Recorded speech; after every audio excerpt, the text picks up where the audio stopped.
Hello students, welcome to my channel. So आज हम chapter 5 arithmetic progression, जिसको हम शॉर्ट फॉर्म में एपीबी कहते हैं, आज हम उसके कुछ बेसिक कंसेप्ट्स, बेसिक टर्मिनोलॉजी, उसके फॉर्मूलेज के बारे में पढ़ने जा रहे हैं कि फॉर्मूले क्या होते हैं, इनके टर्मिनोलॉजीज क्या हैं, उस टर्म का मतलब क्या है, तो उन सब चीज़ों के बारे में पढ़ने जा रहे हैं। सबसे पहले हम देख लेते हैं कि हम इस चैप्टर में कवर क्या करेंगे। सबसे पहले हम कवर करेंगे सीक्वेंस क्या होता है हमारा, फिर उसके बाद सीरीज क्या होता है हमारा, प्रोग्रेशन क्या होता है, अर्थमेटिक प्रोग्रेशन क्या होता है, कॉमन डिफरेंस क्या होता है, फाइनाइट एंड इनफाइनाइट एपी क्या होती है, the nth term of an AP की nth टर्म क्या होती है, general term of an AP की जनरल टर्म क्या होती है, सम ऑफ एन एपी का सम कैसे फाइंड आउट करते हैं हम, अर्थमेटिक मीन क्या होता है, कैसे फाइंड आउट करते हैं उसको, sum of first n natural number, कैसे हम फर्स्ट एंड नेचुरल नंबर का सम फाइंड आउट कर सकते हैं। इन सब चीज़ों के बारे में हम इस वीडियो में बात करेंगे। तो चलिए स्टार्ट करते हैं। सबसे पहले हम सीक्वेंसेस क्या होते हैं उसके बारे में बात कर लेते हैं। A sequence is a finite और infinite list of number following a certain pattern. Sequence क्या होते हैं हमारे, कोई भी फाइनाइट या इनफाइनाइट लिस्ट हो सकती है नंबर की। जैसे कि हम एग्जांपल ले लेते हैं। फॉर एग्जांपल हमारे पास है 1, 2, 3, 4, 5। कोई एक पैटर्न फॉलो करते हुए कोई भी लिस्ट हो सकती है नंबर की, उसको हम एक सीक्वेंस कहते हैं। सेकेंडली हम देख लेते हैं कि सीरीज हम किसे कहते हैं। सीरीज क्या होता है, a series is a sum of the element in the corresponding sequence. Series क्या होता है हमारा, कि वो हमारा सम होता है उन्हीं नंबर्स का। जैसे कोई सीक्वेंस है हमारे पास, तो सीक्वेंस क्या था हमारे पास, 1, 2, 3, 4, 5, ये कोई सीक्वेंस था हमारे पास जो हमने सीक्वेंस में पढ़ा कि ये हमारे पास सीक्वेंस है। तो हमारा सीरीज क्या होगा, सीरीज होता है कि अगर हम इनको ऐड कर दें, या सब्ट्रैक्ट कर दें, तो ये हमारी सीरीज बन जाती है। तो सीरीज क्या होती है हमारी, ऐड कर देना एलिमेंट्स को, वो हमारी एक सीरीज है। ओके। प्रोग्रेशन क्या होता है हमारा, अब थर्ड के बारे में बात कर लेते हैं हम। प्रोग्रेशन क्या होता है, a progression is a sequence in which general term can be expressed using a mathematic formula. Progression होता है हमारा कि किसी भी सीक्वेंस को हम किसी फॉर्मूले के जरिए शो करते हैं, वो हमारा प्रोग्रेशन होता है। तो प्रोग्रेशन के ऊपर ही हमारा पूरा चैप्टर है। प्रोग्रेशन वर्ड हमारे साथ यूज में आता रहेगा। अब हम अगली टर्म की बात करते हैं। जो चैप्टर का नाम है हमारा, वही हमारी अगली टर्म है, अर्थमेटिक प्रोग्रेशन, जिसको हम शॉर्ट फॉर्म में एपीबी कहते हैं। यहाँ पे आपको प्रोग्रेशन का सही से मतलब भी समझ में आ जाएगा। अर्थमेटिक प्रोग्रेशन हमारा होता क्या है, AP is a progression in which the difference between two consecutive term is constant. AP जो होती है हमारी, कोई भी सीक्वेंस होता है, कोई भी प्रोग्रेशन होता है, जिसके जो बीच का जो डिफरेंस होता है इन दोनों टर्म्स के बीच का जो डिफरेंस होता है और इन दोनों टर्म्स के बीच का, वो एक कॉमन पैटर्न में होता है। मतलब जैसे हमने 4 में से 2 को माइनस किया तो हमारा 2 आएगा यहाँ पे। नाउ 6 में से अगर हम 4 माइनस कर रहे हैं तो यहाँ पे भी हमारा 2 आया।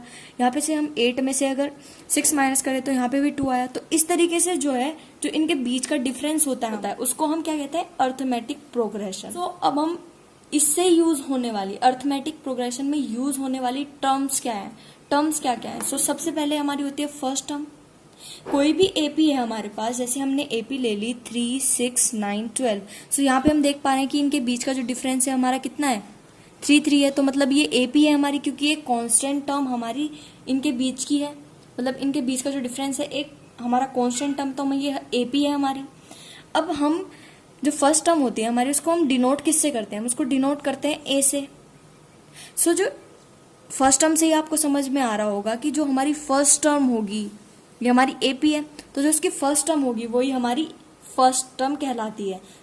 ए हमारी यहाँ पे 3 है, ए हमारा 3 है यहाँ पे, मतलब जो फर्स्ट टर्म है वो हमारी 3 है यहाँ पे। तो फर्स्ट टर्म हमारी क्या होती है, ये आपको समझ में आ गया। अब नाउ अगली टर्म जो हम कॉमनली यूज करते हैं अर्थमेटिक प्रोग्रेशन में, वो हमारा होता है कॉमन डिफरेंस। क्या होता है common difference, first term and common difference both are very necessary to find out an AP. So common difference क्या होता है हमारा? The difference between two consecutive term of an AP is the common difference. So जो किसी भी दो consecutive term, जैसे हमने एक AP ले लिया यहाँ पे 2, 5, 8, 11, 14, जो अब तक हम बात कर रहे थे ना कि इसके बीच का जो हमारी वैल्यू आती है वो एक कांस्टेंट वैल्यू आती है सब में. सो वही हमारा क्या होता है? वही हमारा कॉमन डिफरेंस होता है. तो इसको हम डिनोट किस चीज से करते हैं? इसको हम डिनोट करते हैं डी से. अब हम यहाँ पे देख पा रहे हैं कि 5 में से अगर हम कॉमन डिफरेंस निकालते कैसे हैं? फर्स्टली कॉमन डिफरेंस हमारा होता है कि जो हमारी अगली टर्म होती है उसमें से पिछली टर्म को हम माइनस करके कॉमन डिफरेंस निकालते हैं. सो 5 - 2, तो ये हमारा यहाँ से कॉमन डिफरेंस आ जाएगा 3. तो इस तरीके से हम कॉमन डिफरेंस फाइंड आउट करते हैं. सो यहाँ पे हमें देख पा रहे हैं कि 3 हमारा कॉमन डिफरेंस है. सो डी से हम इसे डिनोट करते हैं. नाउ ये 3 तरह से हो सकता है हमारा. पॉजिटिव भी हो सकता है, 0 भी होता है, नेगेटिव भी हो सकता है. सो जब पॉजिटिव होगा तो जो हमारी पॉजिटिव वैल्यू है अब वो ऐड होती जाएगी, तो ये वैल्यू जो है हमारी इंक्रीज होती थी. तो ये हमारा जो एपी है वो अगला नंबर हमारा इंक्रीज होते हुए मिलेगा. तो इंक्रीज्ड फॉर्म में हमारी एपी आएगी. सो अब ना अगर डी हमारा 0 है, डी अगर हमारा 0 है, अगर इसमें हम 2 में 0 प्लस करते हैं तो 2 ही रहेगा. 5 में 2 0 प्लस करते हैं तो ये भी 5 ही रहेगा. तो 0 हम प्लस करते हैं तो हमारी जो एपी रहती है वो कांस्टेंट रहती है, जैसी थी वैसी ही रहेगी. अगर हम 0 हम प्लस कर रहे हैं किसी एपी में. नाउ अगर डी हमारा नेगेटिव है, अगर नेगेटिव वैल्यू किसी में हम प्लस करते हैं तो वो उसको कम करता है. सो जो हमारी एपी होगी वो इंक्रीज्ड ऑर्डर में होगी. तो इस तरीके से हम कॉमन डिफरेंस को डिफाइन करते हैं. तो कॉमन डिफरेंस आपको समझ में आ गया कि कॉमन डिफरेंस हमारा होता क्या है. अब हम अगले टर्म की बात. अगला टर्म क्या है हमारा? Finite and infinite AP. ये भी बहुत इंपॉर्टेंट है समझने के लिए, क्योंकि हमारे पास एपी फाइनाइट भी दे देंगे, कभी इनफाइनाइट भी दे देंगे. तो हम उसको कैसे सॉल्व करेंगे वो हम बाद में देखेंगे, पर पहले हम फाइनाइट एंड इनफाइनाइट एपी के बारे में पढ़ लेते हैं कि होता क्या है. So a finite AP is an AP in which the number of term is finite. मतलब कि हमें नंबर ऑफ टर्म्स पता है, मतलब जो हमारी लास्ट टर्म है वो हमें पता है. सो ये हमें फाइनाइट, क्योंकि हमें पता है कि 2 है, 5 है, 8 है, इसके बीच के तो हम फाइंड आउट कर सकते हैं इजीली. जब हमें लास्ट टर्म पता है तो इसका मतलब हमें एंड तक उसने बता दिया कि तुम्हारी ये एपी है, तो ये क्या हो गई? हमारी एक फाइनाइट एपी हो गई. सो इस तरीके से हमारी फाइनाइट एपी होती है. इनफाइनाइट एपी जिसमें हमें नहीं पता कि कितनी टर्म्स है, लास्ट टर्म क्या है, कुछ नहीं पता. So an infinite AP is an AP in which the number of term is infinite. तो जिसमें नंबर ऑफ टर्म्स हमारे कितने होते हैं? इनफाइनाइट होते हैं. मतलब तो हम इसको डिनोट कैसे करते हैं? 2, 5, 8, 11. तो इनफाइनाइट मतलब ये डॉट्स जो है हमारे, ये हमें बताते हैं कि ये जो एपी है हमारी इनफाइनाइट नंबर ऑफ टर्म्स है इसकी. ये हमें नहीं पता कि इसकी लास्ट टर्म क्या है, ये कहाँ तक जा रही है वो भी हमें नहीं पता. तो ये हमारी क्या होती है? इनफाइनाइट एपी होती है. अब हम अगली टर्म की बात करते हैं. So finite and infinite AP हमें अच्छे से समझ में आ गया होगा. यहाँ पे आगे हमें कोई प्रॉब्लम नहीं होनी चाहिए इस चैप्टर के अंदर. सो नाउ अगली टर्म है हमारी general term of an AP. So AP की सबसे पहले जनरल टर्म हमारी होती क्या है? सो जनरल टर्म हमारी एपी की होती है. एपी को मतलब हम कैसे शो कर सकते हैं? जैसे हमारी कोई एपी है 2, 5, 8, 11, ये हमारी कोई एपी है. सो इस एपी को हम कैसे डिनोट कर सकते हैं? कैसी इसकी जनरल टर्म होगी? सो जो हमारी फर्स्ट टर्म होती है वो हमारी ए होती है, हमने पढ़ के आए हैं अभी. और जो हमारी कॉमन डिफरेंस होता है वो हमारा डी होता है, वो भी हम अभी पढ़ के आए हैं. सो जो हमारी फर्स्ट टर्म होती है वो हमारी ए होती है, एंड जो हमारी अगली टर्म होती है, जो कॉमन डिफरेंस होता है उसको ऐड करके आती है अगली टर्म हमारी. क्योंकि जब हम इस टर्म में से इसको माइनस करते हैं, लाइक ए प्लस डी में से हम ए को माइनस, फर्स्ट टर्म को माइनस करते हैं, ए है हमारी. सो ये कट जाएगा तो हमारा कॉमन डिफरेंस आता है. तो इसका मतलब जो अगली टर्म हमारी आती है वो डी प्लस करके आती है. जो उससे अगली टर्म आएगी तो उसमें एक और बार डी प्लस होगा, तो वो हम आएगी ए प्लस 2d आएगी ना. उससे अगली टर्म a प्लस 3d. सो ये हमारी फर्स्ट टर्म है, सेकंड टर्म है, थर्ड टर्म है एंड फोर्थ टर्म है. इसी तरीके से और टर्म्स भी होंगी हमारी बहुत सारी.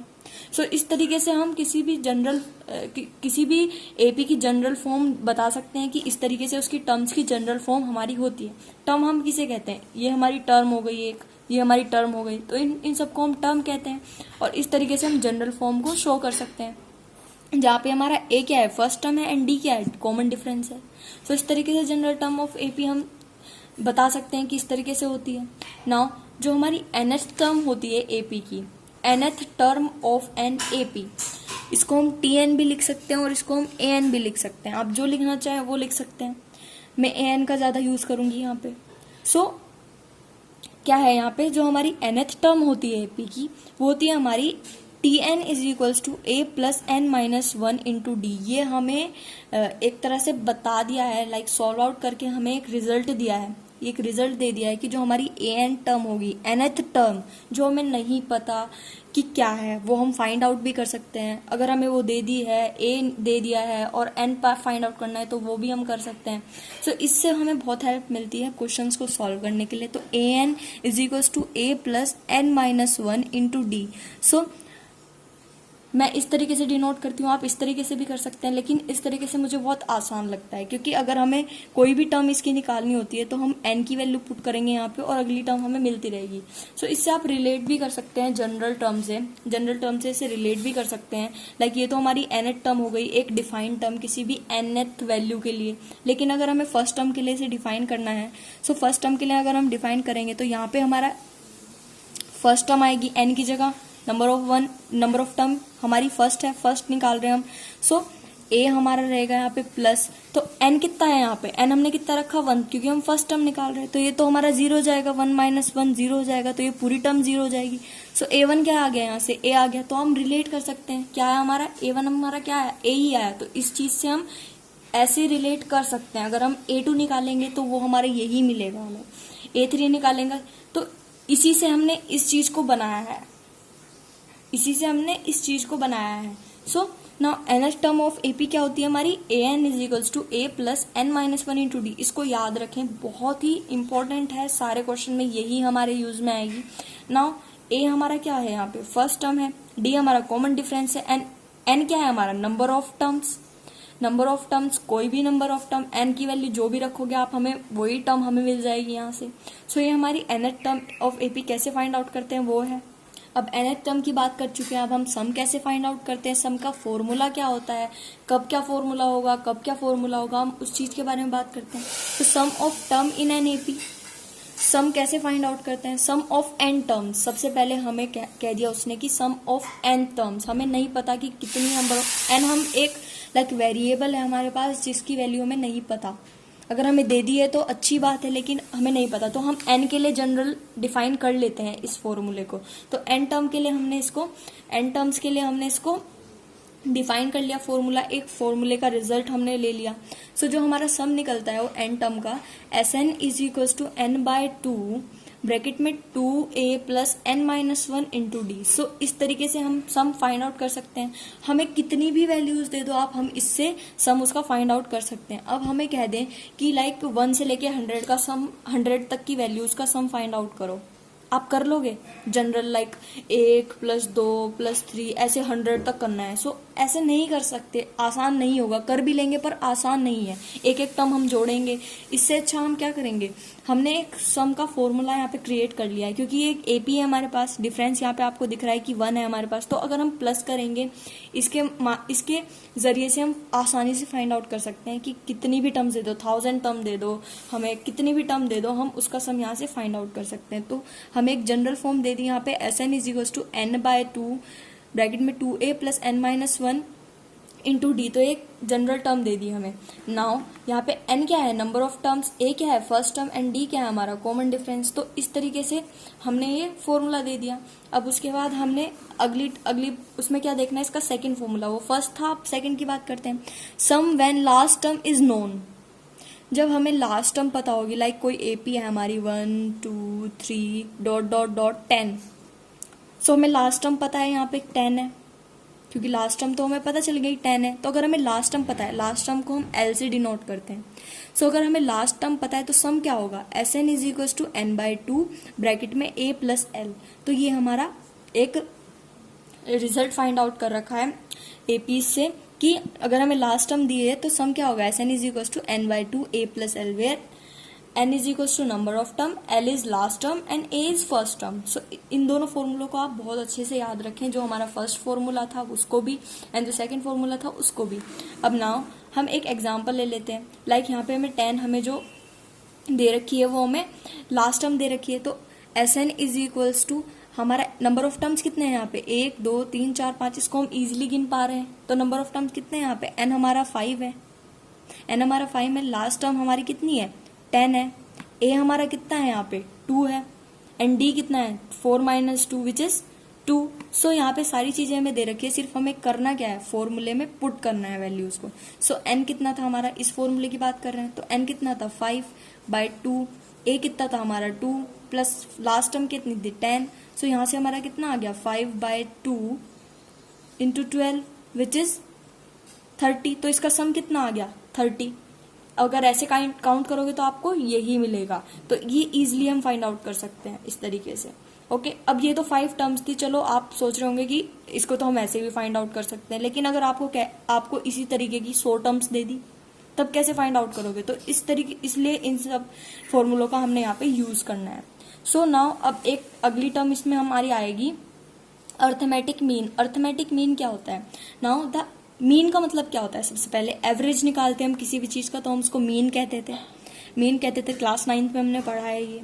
So the arithmetic mean is the simple average of a given set of numbers. कोई भी हमें एपी दी गई है, उसका हम सम कैसे हम कैसे निकालेंगे, sum of terms upon number of terms. Average कैसे निकालते हैं, कोई भी हमें 1 2 3 4 टर्म दी है तो इसका एवरेज कैसे निकालते थे, पहले इनका सम निकालेंगे 1 + 2 + 3 + 4 अपॉन में नंबर ऑफ टर्म्स कितनी है 4। तो इस तरीके से हम एवरेज निकाल सकते हैं। तो वही है यहाँ पे एम हम कैसे निकालेंगे, सम ऑफ टर्म्स, सम के फॉर्मूले हम पढ़ चुके हैं, number of terms which is n, यहाँ पे n से डिनोट करते हैं नंबर ऑफ टर्म्स को। तो इसके भी 2 फॉर्मूले जनरेट हो जाएंगे हमारे उससे। फॉर्मूले बनाने से अच्छा है कि हम इसको साथ साथ क्वेश्चन में ही अप्लाई करके देखें, कि तभी बनाए कि कैसे हमारे क्वेश्चन का आंसर जनरेट होता है। Now lastly sum of first natural n natural numbers. हमारे फर्स्ट एंड नेचुरल नंबर्स का सम हम कैसे दिखाते हैं, like Sn is equal to n into में n + 1/2। हमें कह दिया कि फर्स्ट 100 नेचुरल नंबर का सम निकालो, फर्स्ट 100 नेचुरल नंबर का सम निकालो। तो हम कैसे निकाल सकते हैं, S 100, n की वैल्यू 100 दे दी, कि n नंबर ऑफ टर्म्स कितनी दे दी 100 का सम निकालो। सो n हमारा 100 हो गया, यहाँ पे 100 + 1 हो गया और यहाँ पे 2, सो ये 50 टाइम्स गया। सो यहाँ से क्या है हमारा 50 × 101। तो इसको मल्टीप्लाई करके हमारा कुछ आंसर आएगा, उसको सॉल्व करके हमें क्या मिल जाएगा 100 फर्स्ट नेचुरल नंबर्स का सम मिल जाएगा। तो इस तरीके से एक इसको फॉर्मूले का इन्होंने लाइक रूप दे दिया है कि इसी फॉर्मूले से हम कैसे फाइंड आउट कर सकते हैं। ओके, सो इस तरीके से फाइंड आउट कर सकते हैं हम। सो इस वीडियो में हमने सारी टर्मिनोलॉजी और सारे फॉर्मूलेस के बारे में डिस्कस कर लिया है। सो अब हम अगली वीडियो में क्या करेंगे, सारे टाइप्स के क्वेश्चन को हम लाइक फाइंड आउट करेंगे किस तरीके से सॉल्व करते हैं। So thank you for watching this video, subscribe to my channel for the new updates.